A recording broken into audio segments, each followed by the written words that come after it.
Bonjour, c'est Maïté, je suis sophrologue spécialisée en sexologie et aujourd'hui je vous parle de l'hypersensibilité. Si vous vous posez la question à savoir si l'hypersensibilité peut être un des facteurs qui intervient dans vos troubles du vaginisme, dans le vaginisme ou dans les douleurs pendant vos rapports, j'aurais envie de vous dire oui. Dans cette vidéo, on va explorer l'hypersensibilité comme étant un facteur possible de vaginisme. En fin de vidéo, je vous donnerai quelques propositions, quelques pistes pour mieux vivre ce rapport au corps, mieux vivre votre sexualité avec ce trait de personnalité qu'est l'hypersensibilité.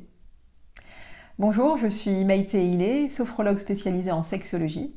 Je vous aide à mieux vivre votre sexualité grâce à des axes comme apprendre à se connaître, à mieux se connaître, identifier vos blocages et identifier également les ressources déjà présentes en vous qui vont vous permettre de les dépasser.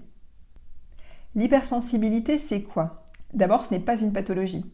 C'est une particularité du câblage de votre cerveau. C'est une forme neuro-atypique de traiter l'information, qui est plus dense, plus profonde et plus complexe. Ça s'explique par un câblage du cerveau qui est différent chez les hypersensibles. La myéline, qui est une substance lipidique qui entoure chaque neurone, est chez eux plus épaisse, ce qui entraîne une conduction du message nerveux, des connexions synaptiques qui sont plus rapides, plus fortes, plus denses. Et donc la sensorialité va être exacerbée. Par exemple, si on passe le cerveau d'un hypersensible à l'IRM et qu'on aura soumis cette personne à des images qui suscitent l'empathie, on va remarquer que plusieurs zones du cerveau vont s'illuminer comme un sapin de Noël. La région du cerveau limbique, qui est très active, donc le cerveau émotionnel, mais aussi la région du cortex préfrontal et du lobe temporal. Alors chez une personne hypersensible, les expériences vécues de manière bénigne pour la plupart des gens vont être chez elles vécues comme des expériences intenses, plus. Alors ce qui vient aussi toucher l'estime de soi chez eux, c'est que souvent l'entourage va un petit peu les juger comme ayant des réactions, des surréactions. Alors il y a un autre facteur qui vient augmenter le malaise, qui vient augmenter l'hypersensibilité, c'est le fait que ces personnes ressentent les émotions des autres. On parle d'empathie ou d'hyperempathie quand c'est le cas. Ça, c'est vraiment un facteur de stress principal chez les hypersensibles qui ne savent pas en fait différencier leurs émotions des autres. Et donc, elles vont se sentir submergées. L'empathie, c'est un cadeau, un joyau. C'est vrai qu'on a besoin de cette empathie pour la construction du groupe social, pour la construction des sociétés humaines, mais quand cette empathie est vécue de manière trop intense, ça peut être une malédiction. S'approprier les émotions des autres sans savoir prendre de recul et les vivre avec la même intensité, et ça peut être très épuisant.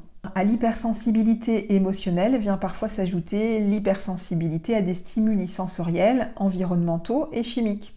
On parle alors d'hyperesthésie.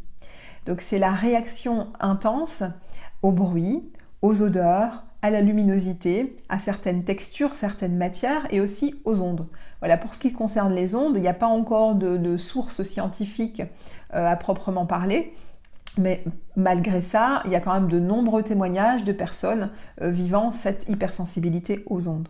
Si vous vous sentez sensible, hautement sensible, et que vous souhaitez vous renseigner, que vous vous reconnaissez dans certains symptômes, parce que au-delà d'être diagnostiqué, vous pouvez effectivement vous faire suivre par un psychologue, voir si vous êtes dans l'hypersensibilité, mais vous pouvez aussi vous renseigner par certaines lectures, notamment du livre de Hélène Aron, Hypersensible, mieux se comprendre pour s'accepter.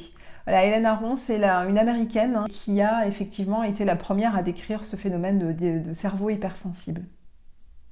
Parce que au-delà effectivement de se faire diagnostiquer, ce qui est important, c'est de se reconnaître dans les symptômes de l'hypersensibilité et surtout de se faire accompagner quand on est vraiment en souffrance. Parce qu'on imagine bien en fait l'impact de toute cette sensibilité émotionnelle et sensorielle dans la relation, dans le couple et dans la sexualité.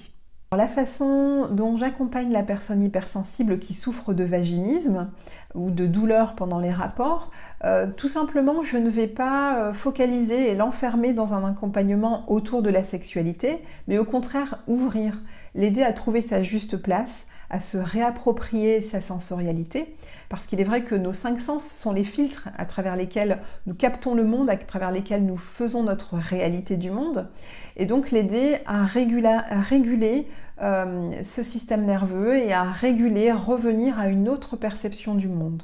Je vais l'aider également à accéder à une meilleure connaissance d'elle-même par la sophrologie, qui est une méthode qui l'aide à retrouver des sensations, à vivre des expériences subjectives avec elle-même. On dit des personnes hypersensibles qu'elles ont un 6e sens. Ce 6e sens, c'est l'instinct.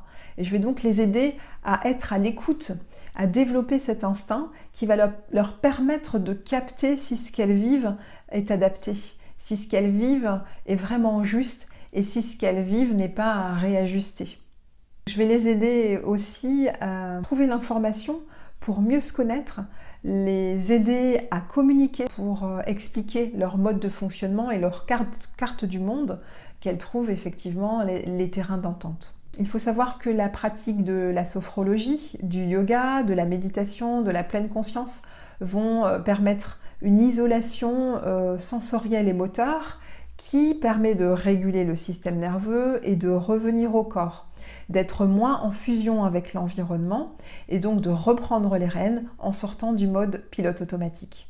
La pratique de la sophrologie, comme la méditation, ont un impact bénéfique sur la plasticité cérébrale. Ça a été prouvé que la méditation, la sophrologie vont changer la structure du cerveau pour une meilleure interaction avec l'environnement, pour un meilleur vécu émotionnel et pour une façon plus adaptée de percevoir le monde. Et donc la bonne nouvelle, c'est qu'on peut réguler cette hypersensibilité par la sophrologie, la relaxation, la méditation de pleine conscience, la respiration. Il n'y a pas de fatalité. On peut réguler, donc modifier l'expression de nos gènes par toutes ces bonnes habitudes que l'on va mettre en place. Donc il n'y a plus qu'à. Je vous dis à la semaine prochaine pour une autre vidéo. À bientôt.